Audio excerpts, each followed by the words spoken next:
Indian football ആരാധകരെ നമ്മളെല്ലാവരും ഭയങ്കരമായിട്ട് ഫ്രസ്ട്രേറ്റഡ് ആണ്. കാരണം നമ്മൾ അഫ്ഗാനിസ്ഥാനോടുള്ള ആ ഒരു തോൽവി, ഇന്ത്യയുടെ തോൽവി ശരിക്കും നമുക്ക് അക്സെപ്റ്റ് ചെയ്യാൻ പറ്റുന്ന ഒരു കാര്യമല്ല. അപ്പം അതുകൊണ്ട് തന്നെ നമ്മൾ AFFനെയും അതുപോലെ തന്നെ ഇന്ത്യൻ പ്ലെയേഴ്സിനെയും പിന്നെ കോച്ചിനെയും ഒക്കെ നമ്മളെല്ലാവരും ഏറെ കയറ്റിയതാണ്. അപ്പം ഏറെ കയറ്റി നമ്മുടെ സ്ഥിതി ആകപ്പാടെ ഇന്ത്യൻ ഫുട്ബോൾ ആരാധകരുടെ ഒരു സ്ഥിതി മോശമാകുന്നു. ആ സമയത്താണ് പല വാർത്തകളും വരുന്നത്. ഇതിനൊന്നും ഒരു സോഴ്സ് ഇല്ലാത്ത സ്ഥലത്തു നിന്നുള്ള വാർത്തകളാണെന്ന് ഓർക്കണം. ഇന്ത്യയുടെ സീനിയർ പ്ലെയേഴ്സും കോച്ചും എല്ലാവരും കൂടെ ഒരു ലോബി പോലെ അവർ വർക്ക് ചെയ്യുന്നു. അവർ തോന്നിയവാസം റിക്രൂട്ട്മെൻറ്റ് നടത്തുന്നു. അപ്പോൾ അവരുടെ തോന്നിവാസമാണ് ടീമിനുള്ളിൽ നടക്കുന്നത് എന്നുള്ള രീതിയിലുള്ള ന്യൂസുകൾ വരാൻ വേണ്ടി തുടങ്ങി. അപ്പോൾ എനിക്ക് ഈ ഒരു ന്യൂസ് കണ്ടപ്പം എനിക്ക് തോന്നിയ കാര്യം എന്ന് വെച്ചാൽ, ഓൾറെഡി നമ്മളിപ്പോൾ ഏത് ഫീൽഡ് നോക്കിയാലും സീനിയേഴ്സിൻ്റെ വോയിസിനൊക്കെ ഒരു വെയിറ്റേജ് കൂടുതലാണ് എല്ലായിടത്തും. അപ്പം ഇവരാണെങ്കിലും നമ്മുടെ ഇന്ത്യൻ ടീമിൽ പ്രശ്നങ്ങൾ കാണും. പക്ഷേ ഇങ്ങനത്തെ ന്യൂസുകൾ ഈ ഒരു സമയത്ത് പെട്ടെന്ന് ഇട്ടതിൻ്റെ ഒരു ഉദ്ദേശമായിട്ട് എനിക്ക് പേഴ്സണലി എനിക്ക് തോന്നിയ കാര്യം എന്ന് വെച്ചാൽ, പലരുടെയും പലരിലേക്കും ഫോക്കസ് വരാതെ ഡൈവേർട്ട് ആകാൻ വേണ്ടിയാണ് ഇങ്ങനത്തെ ഒരു ന്യൂസ് പെട്ടെന്ന് പുറത്ത് വിട്ടത് എന്നാണ് എനിക്ക് പേഴ്സണലി എനിക്കിത് കണ്ടപ്പം എനിക്ക് തോന്നിയത്. അപ്പോൾ ഈ ഒരു ന്യൂസ് വന്നപ്പോൾ മുതൽ ആരാധകർ കൂടുതലും പ്ലെയേഴ്സിനെ ചീത്ത വിളിക്കാൻ വേണ്ടി തുടങ്ങി. അതും സുനിൽ ഛേത്രി പോണക്കത്തെ പ്ലെയേഴ്സിൻ്റെ കമ്മിറ്റ്മെൻറ്റിനെയൊക്കെ ചോദ്യം ചെയ്യാൻ വേണ്ടി തുടങ്ങുന്നു. പുള്ളിയെ പരസ്യമായിട്ട് ചീത്ത വിളിക്കുന്നു.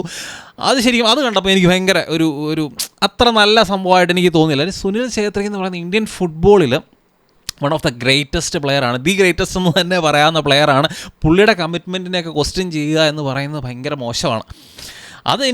അതിനോട് എനിക്ക് ഒരിക്കലും അക്സെപ്റ്റ് ചെയ്യാൻ വേണ്ടി എനിക്ക് പറ്റുന്നില്ല. എന്താണെന്ന് എനിക്കറിയത്തില്ല, എനിക്കത് പറ്റുന്നില്ല. കാരണം സുനിൽ ഛേത്രി ഇപ്പോഴും ഇന്ത്യക്ക് വേണ്ടി കളിക്കാനുള്ള മെയിൻ കാരണം എന്ന് പറയുന്നത് പുള്ളിയെ റീപ്ലേസ് ചെയ്യാൻ ഇവിടെ പ്ലെയേഴ്സ് ഇല്ലാത്തതുകൊണ്ടാണ്. പുള്ളിയെ റീപ്ലേസ് ചെയ്യാൻ അല്ലെങ്കിൽ പുള്ളിയേക്കാൾ നല്ലതായിട്ട് പെർഫോം ചെയ്യുന്ന ഒരു സ്ട്രൈക്കർ ഇവിടെ ഉണ്ടെങ്കിൽ പുഷ്പം പോലെ പുള്ളിയെ എടുത്ത് മാറ്റാം നമുക്ക്. പക്ഷേ ഇവിടെ ആരുമില്ല. മറ്റേ വിക്രം പ്രതാപൊക്കെ വന്നപ്പോഴത്തേനും പുള്ളിയെ റീപ്ലേസ് ചെയ്യും, പുള്ളി സ്കോർ ചെയ്യും എന്നൊക്കെ പറഞ്ഞുകൊണ്ട് കൊണ്ടുവന്നപ്പോഴും പുള്ളി ഒരു സ്ട്രൈക്കറാണെന്ന് തോന്നിക്കുന്ന ഒരു ഫീല് കിട്ടുന്നില്ല. കൂടുതലും പുള്ളി ISL പെർഫോം ചെയ്യുന്ന ആ വിങ്ങിൽ കളിക്കുമ്പോഴത്തേനുമാണ്.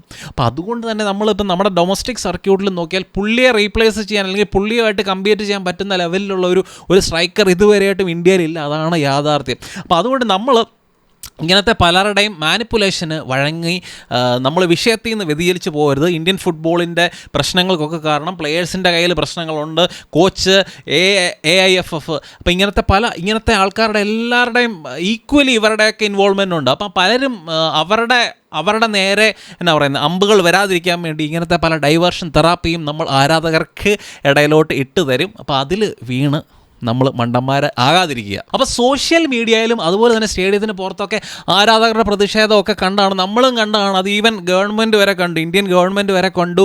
അപ്പോൾ അതുകൊണ്ടാണ് ഈ സായി പോണക്കത്തെ സ്പോർട്സ് അതോറിറ്റി ഓഫ് ഇന്ത്യയൊക്കെ നമ്മുടെ AFFൻ്റെ പ്രസിഡൻറ്റ് കല്യാൺ ചൗബയൊക്കെ അവർ വിളിച്ച് ചോദിച്ചു, ഇവിടെ എന്താണ് നടക്കുന്നത്, എന്ത് തോന്നിയവാസമാണ് ഇവിടെ നടക്കുന്നത്? അഫ്ഗാനിസ്ഥാൻ 158ാമത്തെ റാങ്കുള്ള അഫ്ഗാനിസ്ഥാനെതിരെ തോക്കുന്നു, നിങ്ങൾ എന്താണ് ഇവിടെ കാണിച്ച് കൂട്ടുന്നത് എന്നുള്ള ചോദ്യം സായിയുടെ ഭാഗത്തുനിന്ന് കല്യാൺ ചൗബയ്ക്ക് കിട്ടി.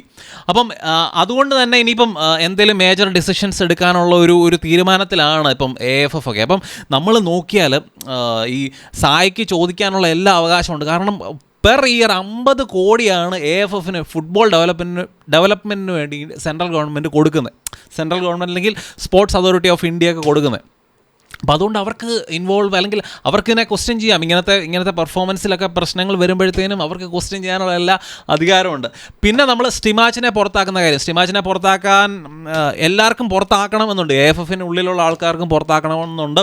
അപ്പോൾ ഇന്നാണെങ്കിലും ടെക്നിക്കൽ കമ്മിറ്റിയുടെ നമ്മുടെ സ്വന്തം വിജയൻ ചേട്ടൻ IM വിജയൻ്റെ നേതൃത്വത്തിലുള്ള ആ ഒരു ടെക്നിക്കൽ കമ്മിറ്റിയൊക്കെ യോഗം ചേർന്നു. പക്ഷേ അതിലും ഇതുവരെയായിട്ട് തീരുമാനമൊന്നും എടുത്തിട്ടില്ല. കാരണം പുള്ളിയെ പുറത്താക്കാനുള്ള തീരുമാനം അറ്റ്ലീസ്റ്റ് ജൂൺ വരെ വെയിറ്റ് ചെയ്യാൻ. ജൂണിൽ ഖത്തറും കുവൈറ്റുമായിട്ട് മത്സരങ്ങളുണ്ട്.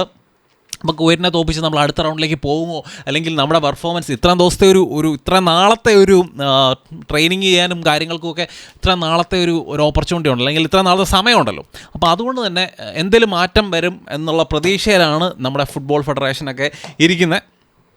അല്ലെങ്കിൽ തന്നെ ഈ ഒരു മനുഷ്യനെ ഇപ്പം മാറ്റണമെങ്കിൽ 6 കോടി രൂപ എടുത്ത് വീശണം.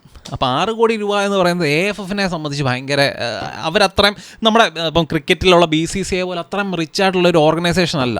അപ്പോൾ അതുകൊണ്ട് തന്നെ അവർക്കത് ബുദ്ധിമുട്ടാണ്. മാക്സിമം അവർ നോക്കുകയാണ്, ജൂൺ വരെ നോക്കുക. അതാണ് ഇപ്പോഴത്തെ ലേറ്റസ്റ്റ് ആയിട്ടുള്ള ഇൻഫർമേഷൻ. അപ്പം നമ്മൾ ഇന്ത്യൻ ഫുട്ബോൾ ഫാൻസ് ശരിക്കും നമ്മൾ ആ ഒരു ഫ്രസ്ട്രേഷൻ തോക്കുന്ന സമയത്ത്, അല്ലെങ്കിൽ ദയനീയമായ ഈ രീതിയിൽ അഫ്ഗാനിസ്ഥാനൊക്കെ എതിരെ തോക്കുന്ന സമയത്ത് നമ്മൾ ഫ്രസ്ട്രേഷൻ കാരണം പല രീതിയിലും നമ്മുടെ ഫ്രസ്ട്രേഷൻ പല രീതിയിൽ നമ്മൾ പറയും. നമ്മൾ ഇനി ചിലപ്പോൾ ഫുട്ബോൾ കാണത്തില്ല, ഇവന്മാർ എന്ത് തേങ്ങ കാണിക്കുന്നത്, അപ്പോൾ അങ്ങനത്തെ പല ദേഷ്യത്തിൽ നമ്മൾ പലതും പറയും.